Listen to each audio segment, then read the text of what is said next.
ನನಗೆ hair falling ಕಡಿಮೆ ಆಗೈತೆ. ಸುಸ್ತಂದ್ರೆ ಸುಸ್ತು ಹಂಗಾಗ್ತಿತ್ತು, ಅದು ಸುಸ್ತು ಕಡಿಮೆ ಆಗೈತೆ.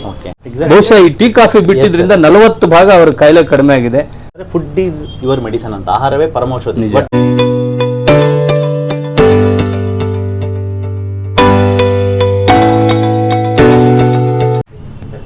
ಸ್ನೇಹಿತರೆ ನಮಸ್ಕಾರ. ನಿಮಗೆ ಇವತ್ತೊಂದು ಹೊಸ ಅತಿಥಿಯನ್ನು ಪರಿಚಯ ಮಾಡಿಸ್ತಾ ಇದ್ದೀನಿ. ಅವರ ಹೆಸರು ಹೊಸಕೆರೆ ರಿಜ್ವಾನ್ ಬಾಷಾ ಸರ್ ಅಂತ. ಅವರು ತುಮಕೂರು ಜಿಲ್ಲೆಯಲ್ಲಿ ಮುಖ್ಯ ಶಿಕ್ಷಕರಾಗಿ ಕೆಲಸ ಮಾಡ್ತಿದ್ದಾರೆ. ಬದುಕಿನ ಶಿಕ್ಷಣ ಅಂತ ಒಂದು ಪುಸ್ತಕ ಬರೆದಿದ್ದಾರೆ. ಅದು ಇಂಡಿಯಾ ಬುಕ್ ಆಫ್ ರೆಕಾರ್ಡ್ಸಲ್ಲಿ ರಿಜಿಸ್ಟರ್ ಆಗಿದೆ. ಮತ್ತು ಶಿಕ್ಷಣ ವಾಣಿ ಅಂತ 98.5 FM ಅಲ್ಲಿ ಅವ್ರದ್ದು ಆಲ್ಮೋಸ್ಟ್ 1250 ಎಪಿಸೋಡ್ ಆಗಿದೆ. ಅದೇ ಥರ ಎಷ್ಟೊಂದು ಈ ಥರ ಎಜುಕೇಟಿಂಗ್ ಕಾರ್ಯಕ್ರಮಗಳನ್ನ ಮಾಡ್ತಾಯಿದ್ದಾರೆ ಅವರು ಆನ್ಲೈನಲ್ಲಿ ಮತ್ತು ಈ ಒಂದು ಮೀಡಿಯಾದಲ್ಲೆಲ್ಲ. ಸೊ ಅವ್ರದ್ದು ಅವರು ಮಿಸೆಸ್ ಪತ್ನಿಯವರು ನಮ್ಮ ಹಾಸ್ಪಿಟ್ಲಿಗೆ ಬಂದರು because of back pain and ಮಂಡಿ ನೋವು ಇರೋದ್ರಿಂದ. ಅವರು ಆಲ್ಮೋಸ್ಟ್ ಒಂದು ಸರಿ ಇಂಜೆಕ್ಷನ್ ತೊಗೊಂಡು ಒಂದು 40 to 50% ಕಡಿಮೆ ಆಯಿತು. ಅವರ ಇವತ್ತು ಅವ್ರಿಗೆ ವಿಡಿಯೋ ಮಾಡ್ತಿರೋ ಉದ್ದೇಶ ಏನಂದರೆ ಅವ್ರದ್ದು ಕೆಲವು ಪಾಯಿಂಟ್ಸ್ ಇದೆ. ಯಾಕೆಂದರೆ ಅವರ ಒಂದು ಯೋಚನೆ ನಮ್ಮ ಒಂದು ಯೋಚನೆ ತುಂಬ ಚೆನ್ನಾಗಿ ಸಿಂಕ್ ಆಗ್ತಾಯಿದೆ. ಹಾಗಾಗಿ ಅವರ ಒಂದು ಸಂದೇಶ ಈ ಒಂದು ಸಮಾಜಕ್ಕೆ ಏನು ಕೊಡ್ತಾರೆ ಅನ್ನೋ ಒಂದು ಉದ್ದೇಶಕ್ಕೋಸ್ಕರ ಈ ಒಂದು ವಿಡಿಯೋ ಮಾಡ್ತಾಯಿದ್ವಿ. ಅದನ್ನು ಕೇಳಿಸ್ಕೊಳ್ತೇನೆ. ಸರ್ ನಮಸ್ಕಾರ. ನಮಸ್ಕಾರ ಸರ್. ನೀವು ಬಂದಿದ್ದು ತುಂಬ ಸಂತೋಷ ನಮಗೆ. ಯಾಕೆಂದರೆ ಆಲ್ಮೋಸ್ಟ್ ಒಂಥರ ಸೇಮ್ ಕೈಂಡ್ ಆಫ್ ಥಿಂಕಿಂಗು.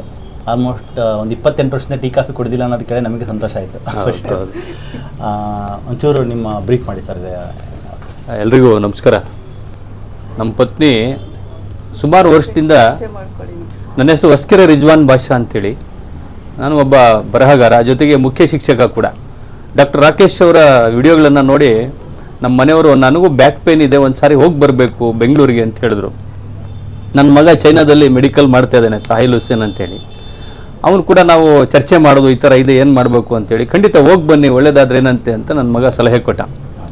ನಾವು ಹುಡುಕೊಂಡು ಬಂದ್ವಿ. ಮೊದಲನೇ ಟೈಮಲ್ಲಿ ಇಂಜೆಕ್ಷನ್ಸ್ ಎಲ್ಲ ಕೊಟ್ಟರು, ನೀವು ಸಿಗಲಿಲ್ಲ ನಮಗೆ. ಮಾತ್ರೆಗಳೆಲ್ಲ ಕೊಟ್ಟರು. 1 ತಿಂಗಳು ಮಾತ್ರೆ ತಗೊಂಡಿದ್ದಾರೆ. ಒಂದು 40 ಭಾಗ ಕಡಿಮೆ ಆಗಿದೆ. ನನಗೆ ಆಶ್ಚರ್ಯ, ಮಿರಾಕಲ್, ಹೇಗೀಗಾಯಿತು ಅಂತೇಳಿ. L4 L5 ಸಮಸ್ಯೆ ಇತ್ತು, ಆಪರೇಷನ್ ಮಾಡಿಸ್ಬೇಕು ಅಂತ ಹೇಳಿದ್ರು. ಆಮೇಲೆ ಮಂಡಿ ನೋವು ಶುರುವಾಯಿತು. ಮನೆಯಲ್ಲಿ ದೊಡ್ಡ ಸಮಸ್ಯೆ. ನಾವು ಹೊರಗಡೆ ಎಲ್ಲ ಕೆಲಸ ಮಾಡ್ತೀವಿ, ಮುಖ್ಯ ಶಿಕ್ಷಕರಾಗಿ ಕೆಲಸ ಮಾಡ್ತೀವಿ, ತೋಟದಲ್ಲೆಲ್ಲ ಕೆಲಸ ಮಾಡ್ತೀವಿ. ನಾವು ಹೊರಗಡೆ ಕಾರ್ಯಕ್ರಮಗಳನ್ನು ಮಾಡ್ತಾ ಇರ್ತೀವಿ. ಮನೆ ಬಂದಾಗ ಎಲ್ಲೋ ಒಂದು ಕೊರಗು, ಅನಾರೋಗ್ಯ ಇದ್ದರೆ ನಾವು ಹೆಂಗೆ ಇದು ಮಾಡೋದು. ಆಮೇಲೆ 1 ತಿಂಗಳಾಯ್ತಲ್ಲ ಬಂದು ನಾವು. ಈಗ 40 ಭಾಗ ಕಡಿಮೆ ಆಗಿದೆ. ಇವತ್ತು ರಾಕೇಶ್ ಅವರು ಸಿಕ್ಕರು, ಡಾಕ್ಟರ್ ರಾಕೇಶ್ ಅವರು. ಅವರ ಥಿಂಕಿಂಗ್ ತುಂಬ ಚೆನ್ನಾಗಿದೆ. ನೋಡಿ, ಟೀ ಕಾಫಿ ಅಂತೇಳಿ ಜನ ಮುಗಿ ಬೀಳ್ತಾರೆ, ಬೀಡಿ ಸಿಗರೇಟ್ಗಂತೂ ಪ್ರಾಣನೇ ಕಳ್ಕೊಳ್ತಾರೆ. ನಂದೊಂದು ಪ್ರಶ್ನೆ ಎಲ್ಲೂ ಹೇಳ್ತಾ ಇರ್ತೀನಿ ನಾನು, ಬೀಡಿ ಸಿಗರೇಟ್ ಸೇದಿ ಯಾರು ಗಿನ್ನಿಸ್ ರೆಕಾರ್ಡ್ ಮಾಡಿಲ್ಲ. ಆರೋಗ್ಯ ಕೆಡಿಸ್ಕೊಳ್ತಾರೆ. ಹೊಗೆ ಬಿಡೋದ್ರೆ ಎಷ್ಟು ಇರುತ್ತೋ ಅದರ 2ರಷ್ಟು ಹೊಗೆ ತಾನು ಸೇವಿಸ್ತಾರೆ. ಹೊರಗಡೆ ಸಮಾಜಕ್ಕೆ ಹೊರಗಡೆ ಹೊಗೆ ಹೋಗುತ್ತೆ. ಅದರಿಂದ ಏನಾಗುತ್ತೆ, ಲಂಗ್ಸ್ ಇನ್ಫೆಕ್ಷನ್ ಆಗುತ್ತೆ, ಬರಬಾರದು ಕಾಯಿಲೆಗಳೆಲ್ಲ ಬರುತ್ತೆ. ನಾನು ನಮ್ಮ ವಿದ್ಯಾರ್ಥಿಗಳಿಗೆ ಹೇಳ್ತಾ ಇರ್ತೀನಿ, ಹೊರಗಡೆ ಸಭೆ ಸಮಾರಂಭಗಳಲ್ಲಿ ಹೇಳ್ತಾ ಇರ್ತೀನಿ, ಮದ್ಯಪಾನ ಬಿಡಿ, ಬಿಡಿ ಸಿಗರೇಟ್ ಬಿಡಿ. ವಿಶೇಷವಾಗಿ ನನ್ನ ಪತ್ನಿದೊಂದು ಎಕ್ಸಾಂಪಲ್ ನಿಮಗೆ ಕೊಡಲೇಬೇಕು. ನನಗೆ 56 ವರ್ಷ, ಈಗ ಮದುವೆ ಆಗಿ 30 ವರ್ಷ ಆಗಿದೆ. ಟೀ ಕಾಫಿ ಬಿಡ್ಸೋಕ್ಕಾಗಿರ್ಲಿಲ್ಲ ಆಕೆಗೆ. ನಾನು ಡಾಕ್ಟರ್ ರಾಕೇಶ್ ಅವರ ಕ್ಲಿನಿಕ್ಕಿಗೆ ಬಂದು ಅವ್ರು ಹೇಳಿದ್ದು ಅಂದ್ರೆ, ನೀವು ಟೀ ಕಾಫಿ ಬಿಟ್ಟರೆ ಚೆನ್ನಾಗಿ ಬದುಕ್ತೀರಾ, ಎಲ್ಲ ಕಾಯಿಲೆ ಮೇಲಾಗುತ್ತೆ ಅಂತೇಳಿ. ನೋಡಿ, ಈಗ ಟೀ ಕಾಫಿ ಬಿಟ್ಟಿದ್ದಾರೆ. ಇವರ ಮೆಡಿಸಿನಿಂದ ಆಗಿದ್ದಲ್ಲ ಅನ್ಸುತ್ತೆ ನನಗೆ. ಬಹುಶಃ ಈ ಟೀ ಕಾಫಿ ಬಿಟ್ಟಿದ್ರಿಂದ 40 ಭಾಗ ಅವ್ರ ಕಾಯಿಲೆ ಕಡಿಮೆ ಆಗಿದೆ. ನಿಮ್ಮಲ್ಲೆಲ್ಲರೂ ನಾನು ವಿನಂತಿ ಮಾಡ್ಕೊಳ್ಳೋದಿಷ್ಟೇ, ಟೀ ಕಾಫಿನ ಆದಷ್ಟು ಕಡಿಮೆ ಮಾಡಿ, ಹಾಲು ಕುಡಿರಿ, ಬಿಡಿ ಸಿಗರೇಟ್ ತಗೋಬೇಡಿ, ಒಂದು ಬಾಳೆಹಣ್ಣು ತಿನ್ನಿ, ಆರೋಗ್ಯ ಚೆನ್ನಾಗಿರುತ್ತೆ. ಏನ್ ಡಾಕ್ಟರ್, ಏನ್ ಹೇಳ್ತೀರಾ? Correct sir. ಬಟ್ ಅದರಲ್ಲಿ ನಾವು ಇನ್ನೂ ನೆಕ್ಸ್ಟ್ ಲೆವೆಲ್ಗೆ ಹೋಗಿ ಏನ್ ಹೇಳ್ತೀವಿ ಅಂದ್ರೆ, ಹಾಲು ಕೂಡ ಡೇಂಜರ್ ಅಂತ. ಹಾಲು ಕೂಡ ಹಾಲ ಅಂತ. ಯಾಕಂದ್ರೆ ಇವಾಗ ಬರ್ತಿರೋ ಹಾಲು ಅದು ನ್ಯಾಚುರಲೇ ಅಲ್ಲ. ಮತ್ತೆ ಹಾಲು ಅವ್ರನ್ನ ಜೀರ್ಣ ಮಾಡ್ಕೊಳೋದಿಕ್ಕೆ ಈಗ ನಾವು ಸರ್ಕಾರದಿಂದ ಕೂಡ ಮಕ್ಕಳಿಗೆ ನಾವು ಇವತ್ತು ಪೌಷ್ಟಿಕಾಂಶ ಹಾಲು ಇಲ್ಲ, ನಮ್ಮ ಸರ್ಕಾರಿ ಶಾಲೆಗಳಲ್ಲಿ ಪೌಷ್ಟಿಕಾಂಶ ಇರ್ತಕ್ಕಂಥ ಹಾಲು ಕೊಡ್ತಾ ಇದೀವಿ ಮಕ್ಕಳಿಗೆ. ಅದರಿಂದ ಏನಾಗ್ತಾ ಇದೆ, ಹೈಜಿನ್ ಜಾಸ್ತಿ ಆಗ್ತಿದೆ, ಮಕ್ಕಳಿಗೆ ಹೆಲ್ತ್ ಚೆನ್ನಾಗಿ ಆಗ್ತಾ ಇದೆ. ಒಂದು ಸರ್ವೆ ಮಾಡಿದ್ವು, ಐ ಟೆಸ್ಟ್ ಮಾಡಕ್ ಬಂದಿರೋ, ಕಣ್ ಟೆಸ್ಟ್ ಮಾಡ್ಸಕ್ಕೆ. ಖಾಸಗಿ ಶಾಲೆಯಲ್ಲಿ ಚೆಕ್ ಮಾಡಿದ್ದಾರೆ, ಸುಮಾರು 100ಕ್ಕೆ ಒಂದು 8-10 ಮಕ್ಕಳಿಗೆ ಐಸೈಟ್ ಇದ್ದದ್ದು ನೋಡಿದ್ವಿ ನಾವು. ನಮ್ಮ ಸರ್ಕಾರಿ ಶಾಲೆಯಲ್ಲಿ 100ಕ್ಕೆ ಒಬ್ಬರಲ್ಲೂ ಸಿಗಲ್ಲ ಅಂದಾಗ, ಆ ಮಕ್ಕಳು ತಿಂತಕ್ಕಂಥ ಫುಡ್, ಹಳ್ಳಿಯ ವಾತಾವರಣ, ಬೆಳೆಯೋ ರೀತಿ, ಇವೆಲ್ಲ ನೋಡಿದಾಗ ಹಳ್ಳಿಯ ಸೊಗಡು, ಹಳ್ಳಿಯ ಊಟ ಬಹಳ ಚೆನ್ನಾಗಿದೆ. ಜಂಕ್ ಫುಡ್ ಬೀಳಬಾರ್ದು ಮಕ್ಕಳು, ಟೀ ಕಾಫಿಗೆ ಅಡಿಕ್ಟ್ ಆಗಬಾರ್ದು ಅನ್ನೋದು ನಮ್ಮ ಆಸೆ. ಹಂಗಾಗಿ ಅವ್ರ ಮಿಲ್ಕ್ ಏನ್ರೆ ಸರ್, ಮಿಲ್ಕ್ ಮಕ್ಳಿಗೆ ನಡೆಯುತ್ತೆ. ಯಾಕಂದ್ರೆ ಅವ್ರಿಗೆ ಮಿಲ್ಕ್ನ ಡೈಜೆಷನ್ ಮಾಡ್ಕೊಳ್ಳೋ ಪವರ್ ಭಗವಂತ ಕೊಟ್ಟಿರ್ತಾನೆ. ಲ್ಯಾಕ್ಟೇಸ್ ಅಂತ ಒಂದು ಎನ್ಸೈಮ್ ಇರುತ್ತೆ, ಅದು ವಯಸ್ಸಾಗ್ತಾ ಆಗ್ತಾ ಆಗ್ತಾ ಕ್ಷೀಣಿಸ್ಬಿಡುತ್ತೆ, ಸ್ಟಾಪ್ ಆಗುತ್ತೆ. ಯಾಕಂದ್ರೆ ಭಗವಂತನಿಗೆ ಗೊತ್ತು ಇದು ಒಂದು ಲೆವೆಲ್ ಆದ್ಮೇಲೆ ಅದು ಮಿಲ್ಕ್ನ ಅವಶ್ಯಕತೆ ಇಲ್ಲ ಅಂತ. ಹಂಗಾಗಿ ಅಡಲ್ಟ್ಹುಡ್ ಸ್ಟಾರ್ಟ್ ಆದ್ಮೇಲೆ, ಬಟ್ ನಾವು ಅವಾಗ ಕಲ್ತಿರೋ ಹಾಲು ಕುಡಿಯೋ ಒಂದು ಇದು 20 ವರ್ಷ 30 ವರ್ಷ ಆದ್ರೆ ಕಂಟಿನ್ಯೂ ಮಾಡ್ಕೊಂತ ಬರ್ತೀವಿ, ಅದು ಡೈಜೆಷನ್ ಆಗಲ್ಲ. ಸೊ ಹಂಗಾಗಿ ಒಂದು ಇನ್ಸುಲಿನ್ ಒಂದು ಹಾರ್ಮೋನ್ ರೈಸ್ ಮಾಡಿಬಿಟ್ಟು ಅಲ್ಲಿಂದ ಎಷ್ಟೊಂದು ಸೈಡ್ ಎಫೆಕ್ಟ್ ಮಾಡುತ್ತೆ ಅನ್ನೋ ಕಾರಣಕ್ಕೋಸ್ಕರ ಹಾಲನ್ನ ಅವಾಯ್ಡ್ ಮಾಡ್ತೀವಿ. ಅದ್ರ ಬದಲಿಗೆ ನಾವು ಕಷಾಯಗಳು ಕುಡಿಬಹುದು. ನಾನು ಎಷ್ಟೊಂದು ಕಷಾಯಗಳು ಇರ್ತೀನಿ, ಜೀರಿಗೆ ಕಷಾಯ, ಧನಿಯಾ ಕಷಾಯ, ಅಥವಾ ಎಷ್ಟೊಂದು ವೆರೈಟಿ, ಅಥವಾ ಅಟ್ಲೀಸ್ಟ್ ಗ್ರೀನ್ ಟೀ, ಅದೇ ನಾವು ಸ್ವಲ್ಪ ಹನಿ ಹಾಕೊಂಡ್ಬಿಟ್ಟು ಅರ್ಥ ಆಗ್ಬೋದು, ಎಷ್ಟೊಂದು ವೆರೈಟೀಸ್ ಇದೆ, ಅದನ್ನ ಯೂಸ್ ಮಾಡ್ಬೋದು.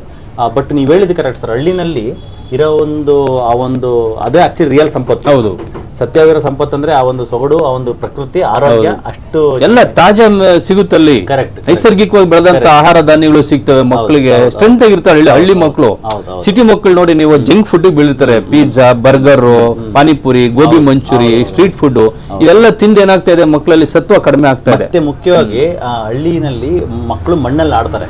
ಮಣ್ಣಲ್ಲಿ ಆಡಿದಾಗ ಅದ್ರಿರ್ತಕ್ಕಂಥ ಈ ಜೀವಾಣುಗಳು ನಮ್ಮ ಬಟ್ಟೆಗೆ, ಸ್ಕಿನ್ಗೆ ಎಲ್ಲ ಟಚ್ ಆಗ್ಬಿಟ್ಟು ಅದರಿಂದ ಪಾಸಿಟಿವ್ ಆಗಿ ಗ್ರೋ ಆಗುತ್ತೆ, ಇಮ್ಯುನಿಟಿ ಬೆಳೆಯುತ್ತೆ, ನ್ಯಾಚುರಲ್ ಇಮ್ಯುನಿಟಿ ಬರುತ್ತೆ.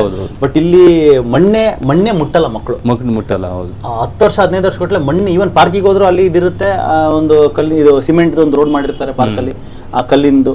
ಪ್ಲಸ್ ಮನೆಗಳಲ್ಲೆಲ್ಲ ಇದು, ಇವನ್ ಅಪಾರ್ಟ್ಮೆಂಟ್ಗಳಲ್ಲೂ ಇದು ಸನ್ಲೈಟ್ ಬಿಡೋದಿಲ್ವಲ್ಲ ಮಕ್ಕಳು ಆಡಕ್ಕೆ, ಮಣ್ಣಲ್ಲಿ ಆಟ ಆಡಕ್ಕೆ ಬಿಡಲ್ಲ, ಸನ್ಲೈಟ್ಗೂ ಇದೆಲ್ಲ. ಇವನ್ ಅದು ರಿಕ್ರಿಯೇಷನ್ ಅಂತ ನಾವು ಹೊರಗಡೆ ಕರ್ಕೊಂಡು ಹೋದ್ರು ಮಕ್ಕಳನ್ನ, ಅಲ್ಲೆಲ್ಲ ಕೂಡ ಒಂದು ಪ್ರೊಟೆಕ್ಟೆಡ್ ಎನ್ವಿರಾನ್ಮೆಂಟ್, ಅಲ್ಲಿ ಆಟ ಆಡಿದ್ರೆ ಬಂಧನ ಮಕ್ಕಳಿಗೆ ಬಂಧನ ಆಗಿದೆ.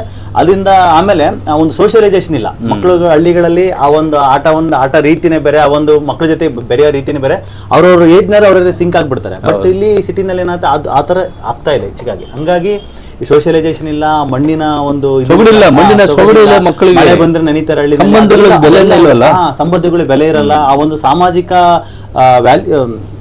ಮೌಲ್ಯಗಳಿಲ್ಲ, ಸಾಮಾಜಿಕ ಮೌಲ್ಯಗಳು ನಶಿಸ್ತಾ ಇದೆ ನೋಡಿ. ಅದಕ್ಕೆ ಹೇಳ್ತಾರೆ ಈ ಶಾಲೆ ಅನ್ನೋದು ಒಂದು ಕುಟುಂಬ ಇದ್ದ ಹಾಗೆ ಅಂತ.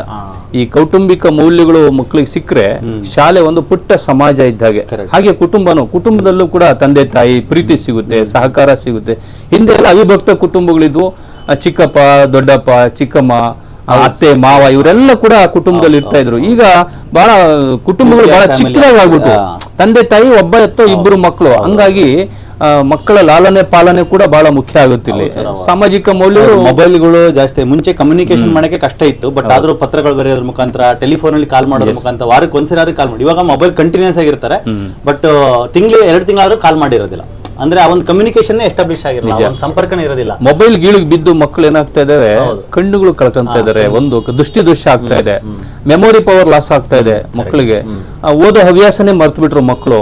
ಪತ್ರ ಬರೆಯೋದಂತೂ ಇಲ್ವೇ ಇಲ್ಲ. ನಾವು ಚಿಕ್ಕವರಾಗಿದ್ದಾಗ ಪತ್ರ ಬರೀತಿದ್ವು, ಪೋಸ್ಟ್ ಮ್ಯಾನ್ ತಂದು ಕೊಟ್ಟು ಅವನೇ ಸುಸ್ತಾಗ್ಬಿಡೋನು, ಆ ತರ ಪತ್ರ ಬರೀತಿದ್ವು. ಎಲ್ಲಿದೆ ಈಗ? ನೀವು ಬರ್ದಿದ್ರೆ ಹೆಂಗ ಗೊತ್ತಿಲ್ಲ ಪತ್ರಗಳು? ಬರೀತಿದ್ವಿ, ಅವಾಗಿನ ಫೋನ್ ಇರಲಿಲ್ಲ, ಇದು ಟೆಲಿಫೋನ್ ಇತ್ತು. ಕಾಲ್ ಮಾಡಿದಾಗ ಅದು ವಿಶೇಷವಾಗಿ ಬಹಳ ಸಂತೋಷ ಆಗುತ್ತೆ ನಿಮ್ಮನ್ನು ನೋಡ್ತಾ ಇದ್ರೆ. ಒಂದು ಯಂಗ್ ಮೈಂಡ್ ಇದೆ, ಯಂಗ್ ಥಾಟ್ಸ್ ಇದೆ. ದಯವಿಟ್ಟು ಇಲ್ಲಿಗೆ ಬರ್ತಕ್ಕಂಥ ಏನು ರೋಗಿಗಳಿದ್ದಾರೆ ಅಥವಾ ಪೇಷಂಟ್ಸ್ ಇದ್ದಾರೆ, ಅವ್ರಿಗೆ ಈ ಥರ ಸಜೆಸ್ಟ್ ಮಾಡಿ. ಒಳ್ಳೆ ಕೆಲಸ ಮಾಡ್ತಾ ಇದ್ದೀರಾ ನೀವು. ಯಾಕಂದ್ರೆ ಸರ್, ಕಾಯಿಲೆ ಬರ್ತಾ ಇರೋದು ಅಥವಾ ಕಾಯಿಲೆ ಸಸ್ಟೈನ್ ಆಗಿ ಅಂದ್ರೆ ಕಂಟಿನ್ಯೂ ಆಗದ ವಿಚಾರ ಬಂದು ಬಿಕಾಸ್ ಆಫ್ ಎಜುಕೇಶನ್ ಇಲ್ಲ. ಅದು ರೋಗಿಗಳಿಗೆ ಫುಡ್ ಎಜುಕೇಶನ್ ಇಲ್ಲ.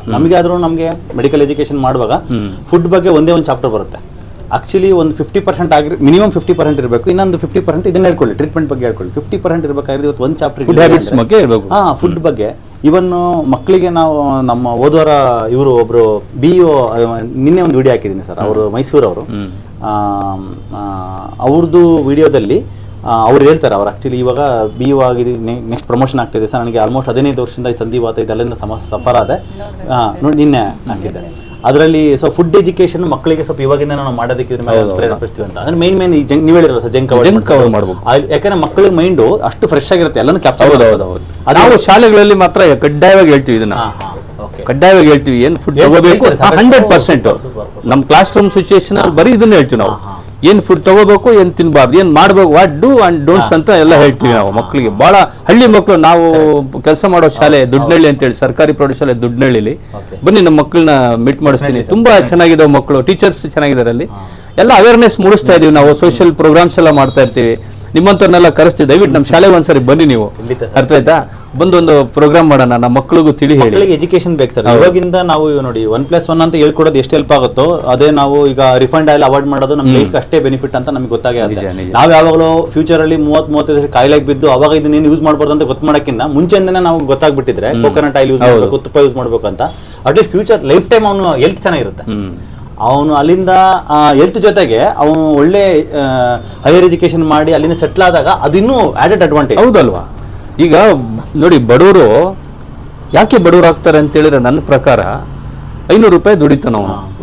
ಅದ್ರಲ್ಲಿ ಒಂದಷ್ಟು, ಎಲ್ಲರೂ ಅಲ್ಲ, ಕೆಲವು ಮಂದಿ ಕುಡಿಲಿಕ್ಕೆ ಮದ್ಯಪಾನಕ್ಕೆ ಒಂದಷ್ಟು ದುಡ್ಡು ಹೋಗುತ್ತಾ, ಬಿಡಿ ಸಿಗರೇಟ್ ಹೋಗುತ್ತಾ, ಗುಟ್ಕಾ ಪಾನ್ ಪರಾಗ್ ತಿಂತಾರೆ.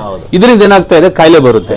ಕಾಯಿಲೆ ಬಂದಾಗ ಡಾಕ್ಟರ್ಗಳಿಗೆ ದುಡ್ಡು ಇಡಬೇಕಾಗುತ್ತೆ. ಒಂದು ದುಡ್ಡು ವೇಸ್ಟ್, ಸಮಯ ವೇಸ್ಟ್, ನೋವೆಷ್ಟು, ಆ ಕುಟುಂಬದಲ್ಲಿ ನೆಮ್ಮದಿ ಶಾಂತಿನೇ ಇಲ್ದಂಗೆ ಆಯ್ತಲ್ಲ. ಇದನ್ನ ಅವಾಯ್ಡ್ ಮಾಡಿದ್ರೆ, ಅವೇರ್ನೆಸ್ ಮೂಡಿಸಿದ್ರೆ, 500 ರೂಪಾಯಿ ತಗೊಂಡು ಮನೆಗೆ ಹೋದ್ರೆ ನಿಮ್ದೇ ಬದುಕ್ಬೋದಲ್ಲ. ಇದು ನಾವು ಮಾಡ್ಬೇಕಾದ್ರೆ. ಮತ್ತೆ ನಾನು ಒಂದು ಎಕ್ಸಾಂಪಲ್ ಕೊಡ್ತಿರ್ತೀನಿ. ಇವಾಗ ನಾವು ಟೀ ಕಾಫಿ ಮನೆಯಲ್ಲಿ ದಿನಕ್ಕೆ ಒಂದು 5-6 ಸಲ ಟೀ ಕಾಫಿ ಮಾಡ್ತೀವಿ ಅಂದ್ರೆ ಅದಕ್ಕೆ ಯೂಸ್ ಮಾಡೋ ಸಕ್ಕರೆ, ಹಾಲು, ಅದು ತಿಂಗಳಿಗೆ 1-1.5 ಇಂದ 2,000 ರೂಪಾಯಿ ಅಲ್ಲಿಗೆ ಹೋಗಿರುತ್ತೆ. ಈ ಕಡೆ ಮನೆಗೆ ಈ ಪ್ರಾವಿಷನ್ ಸ್ಟೋರ್ಗೂ ಇದನ್ನೆಲ್ಲ ತಗೊಳಕ್ಕೆ, ಹಾಲಿನ ಅಂಗಡಿಗೆ ಅದಕ್ಕೆಲ್ಲ ಯೂಸ್ ಮಾಡ್ಲೇಬೇಕು ದುಡ್ಡು. ಮತ್ತೆ ಈ ಕಡೆ ಮೆಡಿಕಲ್ ಸ್ಟೋರ್ಗೂ ದುಡ್ಡು ಕೊಡ್ಬೇಕು. ಇದು ಹೆಂಗಾಗಿದೆ ಅಂದ್ರೆ ಒಂಥರ ವಿಷಯ ಸೈಕಲ್, ಒಂದ್ಸಲ ಎಂಟರ್ ಆಗ್ಬಿಟ್ರೆ ಅದು ಹಿಂಗೆ ಬರ್ತಾ ಇರುತ್ತೆ. ಹೌದು, ಎಲ್ಲರೂ ಒಂದು ಚೈನ್ ಲಿಂಕ್ ಕಟ್ಟಾಗಬೇಕು. ಇವಾಗ ಮೇಡಮ್ದು ಉದಾಹರಣೆ ನೀವು ಈಗ ಅವಾಗಿಂದಾನೆ ಹೇಳ್ತಾ ಇದ್ರಿ, ಟೀ ಕಾಫಿ ಕುಡಿಯೋದು ಬೇಡ, ನೀವು ಮನೇಲಿ ಇದ್ರೆ ನೀವು ಕುಡಿದಿಲ್ಲ ಅಂದ್ರೆ ಮೇಡಮ್ ಕುಡಿತಾರೆ. ಒಂದು ಗ್ಲಾಸು ಪೂರ್ತಿ ಒಂದು ಎಷ್ಟು, ಒಂದು 400 ml ಅನ್ಸುತ್ತೆ ಅಷ್ಟು ಕಾಫಿ, ಟೀ ಇಲ್ಲ ಕಾಫಿ ಕುಡಿತಾ ಕುಡಿತಾ ಆರೋಗ್ಯನೇ ಹಾಳು ಮಾಡ್ಕೊಂಡಿದ್ರು. ಹಂಗಾಗಿ ಬೆಳಿಗ್ಗೆ ಕಾಫಿ ಮತ್ತೆ ಸಾಯಂಕಾಲ ಟೀ. ದೊಡ್ಡ ಲೋಟದಲ್ಲಿ 400 ml. ಯಾಕೆಂದ್ರೆ ಮತ್ತೆ ಇದು ಕಾಯಿಲೆ ಹೆಂಗ್ ಕಂಟಿನ್ಯೂ ಆಗ್ತಾ ಇತ್ತು ಅಂತಂದ್ರೆ, ಈಗ ಇದಕ್ಕಿಂತ ಮುಂಚೆ ಸಾರ್ ನೀವು ಹೇಳಿದ್ರು ಆಪರೇಷನ್ ಮಾಡಕ್ ಹೇಳಿದ್ರು ಅಂತ, ಅದನ್ನ ಈಗ ನೋಡಿ ನಾವು ಜಸ್ಟ್ ಯೂಸ್ ಮಾಡಿರೋದು ನನಗೆ ಅನಿಸ್ತಂಗೆ ಮೇನ್ಲಿ ವರ್ಕ್ ಆಗಿರೋದು ಬಂದು ನಿಮ್ಮ ಒಂದು ಏನು ಫುಡ್ ಹ್ಯಾಬಿಟ್ ಚೇಂಜ್ ಮಾಡ್ಕೊಂಡ್ರಲ್ಲ ಮೇಡಮ್, ಅಲ್ಲಿಂದ ನಿಮ್ಗೆ ವರ್ಕ್ ಆಯ್ತು ಟ್ರೀಟ್ಮೆಂಟ್. ಹೇರ್ ಫಾಲಿಂಗ್ ಅಂತೂ ನಾನು ತುಂಬಾನೇ ವರ್ಷದಿಂದ ಟ್ರೈ ಮಾಡ್ತೀನಿ. ಅದಕ್ಕಂತೂ ನಾವು ವಿಸಿಟ್ ಮಾಡಿದ್ರೆ ಡಾಕ್ಟರ್ ಇಲ್ಲ ಸರ್, ಅಷ್ಟೊಂದು ಇವಾಗ ಕಡಿಮೆ ಆಗಿದೆ. ಇಷ್ಟು ಬಿಡ್ತಿತ್ತು ಸರ್, ಇವ್ರಿಗೆ ತೋರ್ಸೋದು ಅಳೋದು, ನಾನು ಹೇರ್ಸ್ ಎಲ್ಲ ಹೋಗ್ಬಿಡ್ತಿದ್ದೆ, ನಾನು ಮೋಡ ಆಗ್ಬಿಟ್ಟು ಈಗ ಕಂಟ್ರೋಲ್ ಆಗಿದೆ, ಎಲ್ಲ ಕಂಟ್ರೋಲ್ ಆಗಿದೆ. ಇವಾಗ 25% ಕಡಿಮೆ ಆಗಿದೆ. ಏನೇನು ಕಂಟ್ರೋಲ್ ಆಗಿದೆ, ಏನೇನು ಬೆಟರ್ ಆಗಿದೆ ಮೇಡಮ್? ನನಗೆ ಹೇರ್ ಫಾಲಿಂಗ್ ಕಡಿಮೆ ಆಗೈತೆ, ಸುಸ್ತು ಅಂದ್ರೆ ಸುಸ್ತು ಹಂಗಾಗ್ತಿತ್ತು, ಅದು ಸುಸ್ತು ಕಡಿಮೆ ಆಗೈತೆ. ನನಗೆ ಶೀತ, ಡಸ್ಟ್ ಅಲರ್ಜಿ ಇತ್ತು, ಬಹಳ ಡಸ್ಟ್ ಅಲರ್ಜಿ, ಸೀಣೋದು ಜಾಸ್ತಿ, ಮೂಗ್ಸೋದು ಜಾಸ್ತಿ. ಅದು ನನ್ನ ಫ್ರೆಂಡ್ಸ್ಗೆ ಎಲ್ಲರಿಗೂ ಗೊತ್ತದು. ಅದು ತುಂಬಾ ವರ್ಷದಿಂದ ಐತೆ ಸರ್. ಹೋಮಿಯೋಪತಿ ತಗೊಂಡೆ, ಆಯುರ್ವೇದಿಕ್ ತಗೊಂಡೆ, ಎಲ್ಲ ಮಾಡಿದೆ, ಏನ್ ಮಾಡಿದ್ರು ಕಡಿಮೆ ಆಗ್ಲಿಲ್ಲ.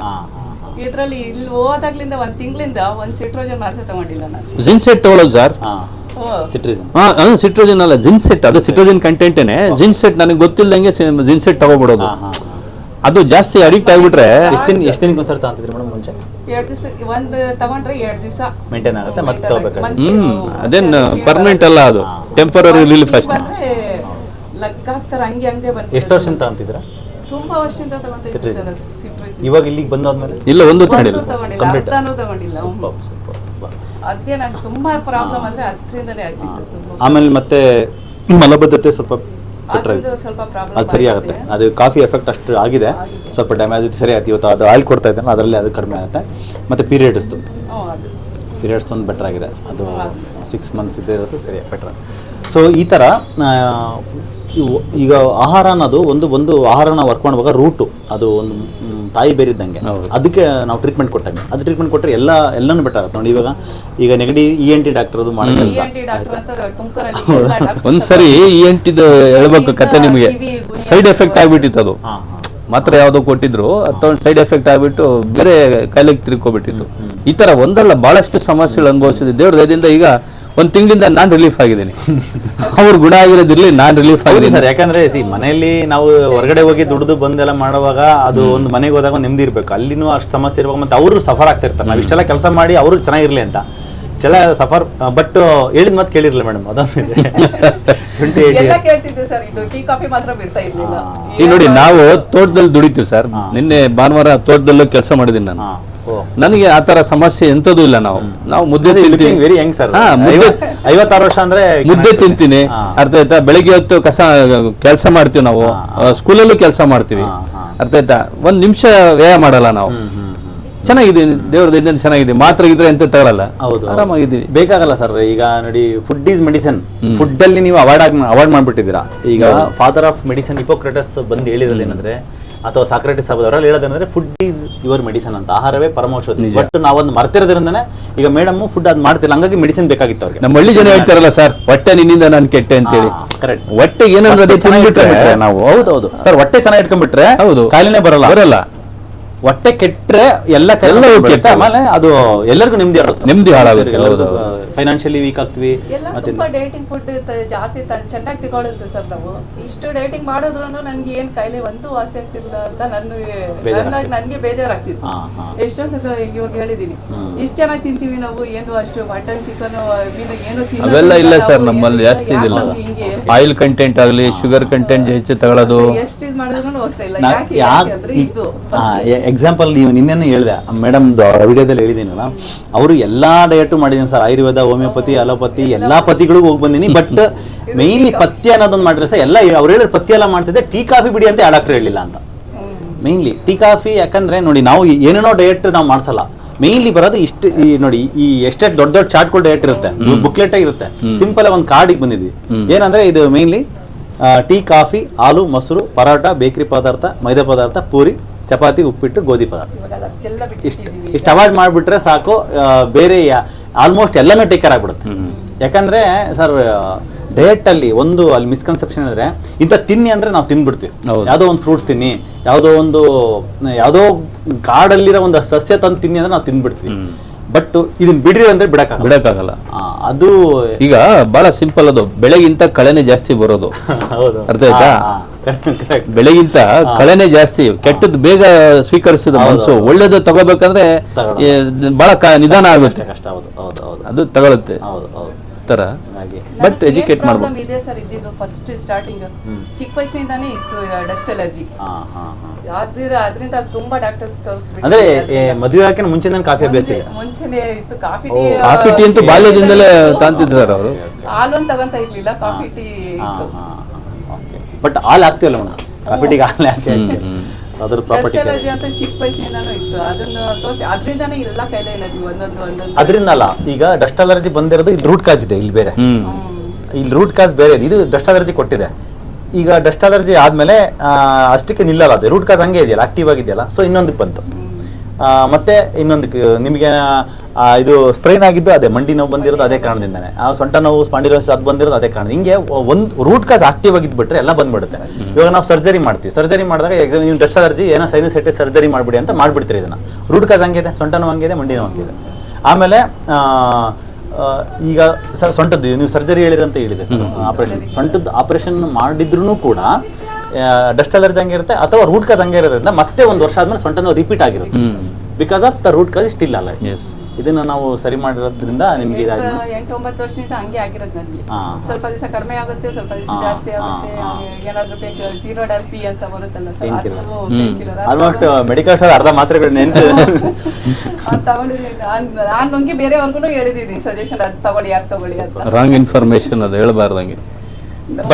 ಬಟ್ ಮೇಡಮ್, ಇವಾಗ ಏನು ನೀವು ಲೈಫ್ ಸ್ಟೈಲ್ ಮಾಡಿದ್ರಲ್ಲ ಲಾಸ್ಟ್ 1 ಮಂತ್, ಅದೇ ಲೈಫ್ ಸ್ಟೈಲ್ ನೀವು ಮಾಡಿಬಿಟ್ರೆ ಸೊ ಇಲ್ಲಿ ಎಲ್ಲ ಕಾಯಿಲೆಗಳು ಹೋಗ್ತವೆ. ಮತ್ತೆ ಫ್ಯೂಚರ್ ಬರ್ತಕ್ಕಂಥ ಕಾಯಿಲೆಗಳೆಲ್ಲ ಅವಾಯ್ಡ್ ಆಗ್ತವೆ. ಇವಾಗ 2 kg ಕಡಿಮೆನೂ ಆಗಿದ್ದೀನಿ. Really 2 kg 1 ಮಂತಲ್ಲಿ? 1 ಮಂತಲ್ಲಿ.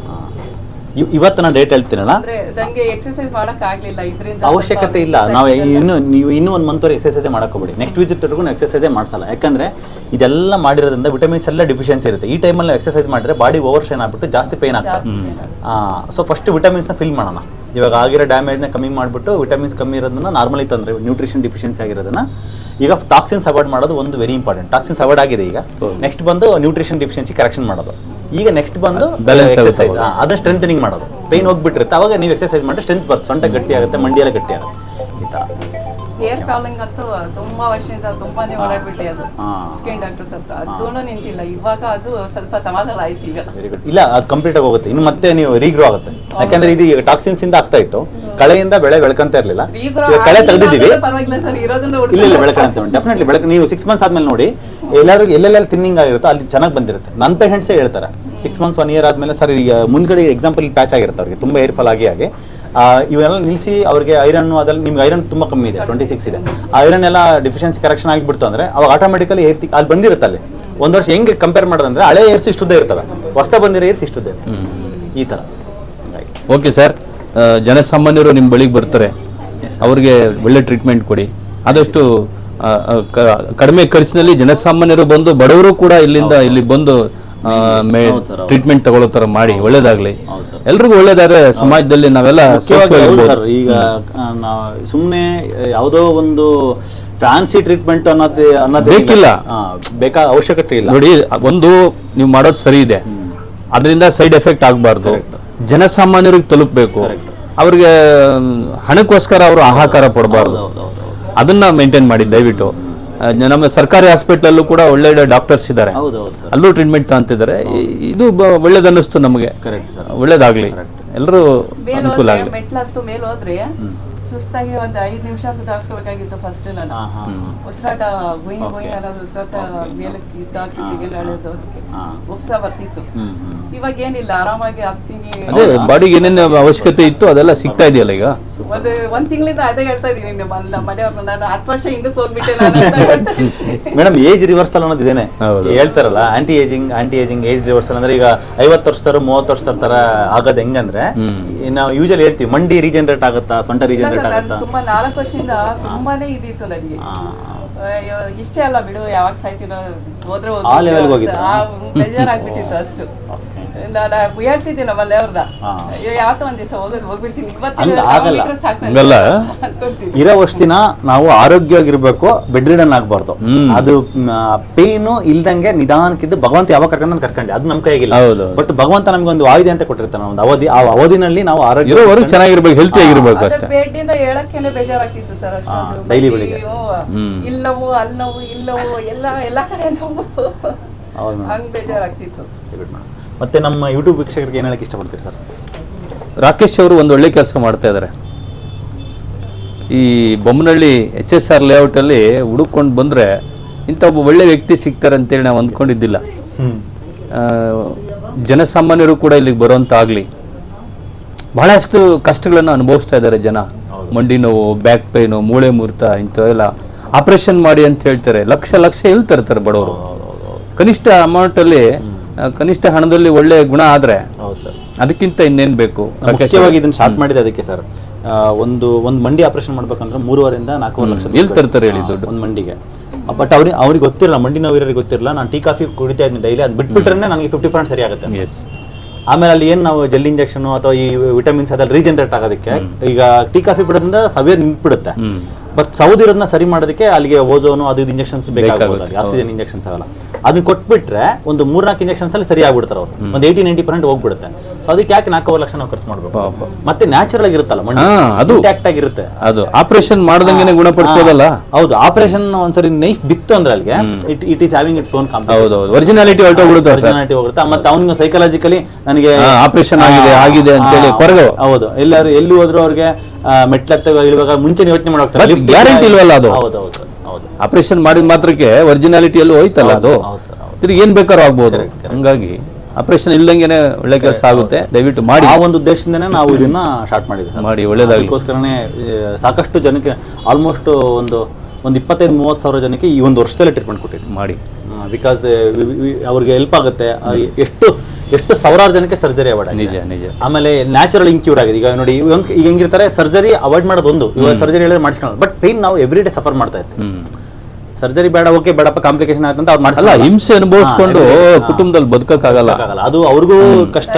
9 ವರ್ಷ ಹಿಂದೆನೆ ಹೇಳಿದ್ರು ಅದು ಸರ್, ಇದು ಆಪರೇಷನ್ ಮಾಡಿ ಅಂತ ಹೇಳಿ. 9 ವರ್ಷ ಹಿಂದೆನೆ ಹೇಳಿದ್ರು ಆಪರೇಷನ್ ಮಾಡಿಸ್ಬೇಕು, ಏನ್ ಮಾಡಿದ್ರು ಅದು ಕಡಿಮೆ ಆಗಲ್ಲ, ಆಪರೇಷನ್ ಮಾಡಿಸ್ಲೇಬೇಕಂತ ಹೇಳಿದ್ರು. ನಾನು ಅವಾಗ್ಲಿಂದ ಅದು ಇದು ಕಟ್ಟಿ ಬಸ್ತಿ, ಆಯುರ್ವೇದಿಕ್, ಅದು ನೀವು ಹೇಳ್ದಲ್ಲ, ಆಯುರ್ವೇದ, ಹೋಮಿಯೋಪತಿ ಎಲ್ಲ ಆಯ್ತು, ಫಿಸಿಯೋಥೆರಪಿಕ್, ಅದು ಇದು ಮಾಡಿಸ್ಕೊಳ್ಳೋದು, ಸ್ವಲ್ಪ ದಿವಸ ಕಡಿಮೆ ಆಗೋದು, ಹಂಗೆ ತಡ್ಕೊಂಡ್ ಬಂದೆ. ಆದ್ರಿಂದ ತಿರ್ಗಾ ಮಂಡಿಗೆ ಬಂತು. ಇವಾಗ ರೂಟ್ ಕಾಸ್ ಹಂಗಿದೆಯಲ್ಲ ಮ್ಯಾಮ್, ಆಕ್ಟಿವ್ ಆಗಿದೆಯಲ್ಲ ಮೇನ್ಲಿ, ಹಂಗಾಗಿ ಅದು ಆ ಥರ ಆಗಿದೆ. ನಮ್ಮ ಯೂಟ್ಯೂಬ್ ವೀಕ್ಷಕರಿಗೆ ಏನು ಹೇಳಕ್ಕೆ ಇಷ್ಟಪಡ್ತೀವಿ ನೀವು? ಯಾಕಂದರೆ ಇಷ್ಟು ಸಫರ್ ಮಾಡಿರೋರು, ಮುಖ್ಯವಾಗಿ ನಿಮಗೆ ಒಂದು ಪಾಸಿಟಿವ್ ಹೋಪ್ಸ್ ಎಲ್ಲ ಬಂದಿದೆ ಮನಸ್ಸಲ್ಲಿ. ನನ್ಗಂತೂ ಎಲ್ಲಾ ಕಾಯಿಲೆ ವಾಸಿ ಆಗ್ತಾ ಬರ್ತೈತೆ, ನನ್ಗೆ ತುಂಬಾ ಸಂತೋಷ ಆಗ್ತೈತೆ. ಎಲ್ಲರೂ ಬಂದಿ ಅಂತ ಹೇಳ್ತೀನಿ. ನಾನು ತುಂಬಾ ಕಷ್ಟಪಟ್ಟಿದ್ದೀನಿ ನೋವಿಗೆಲ್ಲ. ಎಲ್ಲರಿಗೂ ಒಳ್ಳೇದಾಗ್ಲಿ ಎಲ್ಲರಿಗೂ ಬಂದು. ಒಳ್ಳೇದಾಗ್ಲಿ ಅಂತ ಹೇಳ್ತೀನಿ. ಬಂದ್ರೆ ಎಲ್ಲಾರ್ಗೂ ಒಳ್ಳೇದಾಗುತ್ತೆ. ಹೌದು ಮೇಡಮ್. ಮುಖ್ಯವಾಗಿ ಟೀ ಕಾಫಿ ಬಿಡ್ಬೇಕು ಅವ್ರು. ಕಾಫಿ ಬಿಟ್ಟು ಅದು ಈ ವಿಡಿಯೋ ನೋಡೋರು ಇಲ್ಲಿಗೆ ಬರೋಕ್ಕಿಂತ ಮುಂಚೆನೆ ಟೀ ಕಾಫಿ ಬಿಟ್ಬಿಟ್ರೆ ನೋಡಿ, ಚಿಕ್ಕ ಚಿಕ್ಕ ಮಕ್ಕಳಿಗೂ ಕೂಡ ಇದೇ ಅಭ್ಯಾಸ ಆಗ್ತಾ ಇದೆ ಮನೆಗಳಲ್ಲಿ. ಟೀ ಕಾಫಿ ಅದೊಂದು ಹ್ಯಾಬಿಟ್ ಆಗ್ಬಿಟ್ಟಿದೆ. ದಯವಿಟ್ಟು ಅದನ್ನ ಬಿಡ್ಬೋದು. ಬಾಣ ಈಟ್ ಇರುತ್ತೆ ಬಾಡಿ ಅಂತ ಬಾಣಂತರಿ ಕ್ಲಾಸಲ್ಲೇ ಹಾಕ್ಬಿಟ್ಟು ಹಂಗೆ ಸಪೋರ್ಟಿದ್ದು ಒಂದು ಫುಲ್ ಕ್ಲಾಸ್ ಇಷ್ಟು ಬ್ರೆಡ್ ಮತ್ತೆ ಇದು ಬಾಡಿ ಬೆಳಗ್ಗೆ ಈಟ್ ಸಂಜೆವರೆಗೂ ಯಾವಾಗ ಬೇಕೋ ಅವಾಗ ಹಾಕೊಂಡು ಕುಡಿಯೋದು, ಬ್ರೆಡ್ ಹಾಕೊಂಡು ತಿನ್ನೋದು. ಅವಾಗಿಂದಾನು ಕೂಡ ಅದು ಪಾಪು ಹೊಟ್ಟೆ ಒಳಗೆ ಹೋಗಿರುತ್ತೆ. ಹೌದು. ಪಾಪುಗೆ ಮೋಷನ್ ಟೈಟ್ ಆಗ್ತಿರುತ್ತೆ ನೋಡಿ. ಅವರಿಗೆ ಪಾಪುಗೆ ಮೋಷನ್ ಟೈಟ್ ಆಗುತ್ತೆ ಅಂತ ಮೋಷನ್ ಸಿರಪ್ ಕೊಡ್ತಾರೆ, ಮೋಷನ್ ಆಗ್ಲಿ ಅಂತ ಸಿರಪ್ ಅಥವಾ ಏನಾದ್ರು. ಅದ್ರ ಬದಲಿಗೆ ತಾಯಿಗೆ ನಾವು ಕಾಫಿ ಕುಡಿಯೋದು ಬಿಟ್ಬಿಟ್ರೆ ಮೋಷನ್ ಸರಿ ಆಗ್ಬಿಡುತ್ತೆ. ಅಷ್ಟ ಇಲ್ಲ ನಾನು ಅನುಭವಿಸಿದೀನಿ. ಹೌದು. ಸೊ ಆ ಮಕ್ಕಳಿಗೆ ಯಾವಾಗ ಮೋಷನ್ ಟೈಟ್ ಆಗುತ್ತೋ ಅವ್ರದ್ದು ಪ್ರೋಬಯೋಟಿಕ್ಸ್ ಒಂದು ಮೆಟಬಾಲಿಸಮ್ ಎಲ್ಲ ಡೌನ್ ಆಗುತ್ತೆ. ಹುಟ್ಟೋ ಮಗುನು ಕಾಯಿಲೆಯಿಂದಾನೇ ಹುಟ್ಟು. ಹೌದು ಸರ್, ಹೌದು, ಆ ತರ ಆಗುತ್ತೆ. ನಾವು ಬದಲಿಗೆ ನಾವು ಇದನ್ನೆಲ್ಲ ಅವಾಯ್ಡ್ ಮಾಡೋದ್ರಿಂದ ಅದ್ರ ಬದಲಿಗೆ ಹೀಟ್ ಆಗ್ಬೇಕು ತಾನೆ ಬಾಡಿ. ಇವಾಗ ಪ್ರೆಗ್ನೆನ್ಸಿನ ಹೀಟ್ ಆಗಬೇಕು ಪೋಸ್ಟ್ ಡೆಲಿವರಿ ಆದ್ಮೇಲೆ. ಇದು ಹೀಟ್ ಇರೋದಕ್ಕೆ ಮೆಣಸು, ಶುಂಠಿ, ಅರಿಶಿನ ಅದ್ರದ್ದು ಹಾಕ್ಬಿಟ್ಟು ಕಷಾಯ ಮಾಡಿ ಕೊಟ್ಬಿಟ್ರೆ, ಬೆಲ್ಲ ಹಾಕ್ಬಿಟ್ಟು ಅದನ್ನ ಬೆಳಗ್ಗೆ ಅದನ್ನ ಫ್ಲಾಸ್ಕಿಗೆ ಹಾಕಿ ಬೆಳಗಿಂದ ಸರಿ ಕುಡಿರಿ ಅಂತ. ಮನೆ ಮದ್ದಿಗೆ ಇವತ್ತು ಜನ ಹೌದು ಸರ್, ತಲೆ ಇರಲ್ಲ. ಏನೋ ಹೊರಗಡೆ ಹೇಳಿದಾರೆ ಸರ್, ಫ್ಯಾನ್ಸಿ ಏನೋ ಹೊರಗಡೆ ಅಲ್ಲಿದೆ ಈಗ ಜನಕ್ಕೆ ಒಂದು ಕ್ರೇಜ್ ಏನು, ಎಂಥವ್ರ ಮನೇಲೂ ಟೀ ಕಾಫಿ ಇಲ್ಲದಿಲ್ಲ. ನಮ್ಮನ್ನ ಆಡ್ಕೊಂತಾರೆ, ಟೀ ಕಾಫಿ ಕುಡಿಯಲ್ವಲ್ಲ ಸರ್ ನೀವು, ಏನ್ ಹಾಗೆ ಹೀಗೆ ಅಂತೇಳಿ. ಸ್ಟೇಟಸ್ ಆಗಿದೆ ಅದು. ಅದು ನಮ್ಮ ಒಳಗಡೆ ಇರೋ ಒಂದು ಬಾಡಿನ ಹೆಲ್ತ್ ಸ್ಟೇಟ್ ನ ಇಲ್ಲ, ಅವೇರ್ನೆಸ್ ಬರ್ಬೇಕು. ಈ ತರ ಇಲ್ಲಿ ಬಂದವರಿಗೆ ಹೇಳ್ತಾರಲ್ಲ, ಹೋಗ್ ಬಂದ್ರೆ ಗೊತ್ತಾಗುತ್ತೆ ಅಂತ ಹೇಳಿ ಬಂದವರಿಗೆಲ್ಲ ಅರಿವು ಆಗುತ್ತದು. ಟೀ ಕಾಫಿ ಬಿಡ್ಬೇಕು, ಬಿಡಿ ಸಿಗರೇಟ್ ಬಿಡ್ಬೇಕು, ಈ ಪಾನ್ ಪರಾಗು, ಗುಟ್ಕಾ, ಮಸಾಲ, ಹೊಗೆ ಸೊಪ್ಪು ಇಂಥವೆಲ್ಲ ಬಿಟ್ರೆ ಮನುಷ್ಯ ಇನ್ನಷ್ಟು ದಿವಸ ಬದುಕ್ತಾನೆ. ನೋಡಿ, ಹುಟ್ಟು ಆಕಸ್ಮಿಕ, ಸಾವು ಅನಿವಾರ್ಯ. ಎಲ್ಲ ಒಂದ್ ದಿವಸ ಸತ್ತೇ ಸಾಯ್ತೀವಿ ನಾವು. ಬಟ್ ಇರೋವರೆಗೂ ಆರೋಗ್ಯವಂತರಾಗಿ ಯಾಕೆ ಬದುಕಬಾರ್ದು? Sound mind in sound body ಅಂತ ಕರಿತೀವಿ ಅಲ್ವಾ? ನಾವು ಚೆನ್ನಾಗಿದ್ರೆ ಒಳ್ಳೆ ಕೆಲಸ ಮಾಡ್ಲಿಕ್ಕೆ ನಮಗೆ ಶಕ್ತಿ ಇರುತ್ತೆ. ಈಗ ನಾನೇ ಕಾಯಿಲೆ ಇದ್ರೆ ನನಗೆ ನಾನು ಯಾವ ಕೆಲಸ ಮಾಡಕ್ಕಾದತ್ತು? ಹಂಗಾಗಿ ಒಳ್ಳೆ ಕೆಲಸ ಮಾಡ್ತಾ ಇದ್ರಿ, ಒಳ್ಳೇದಾಗ್ಲಿ. ತುಂಬಾ ಧನ್ಯವಾದ.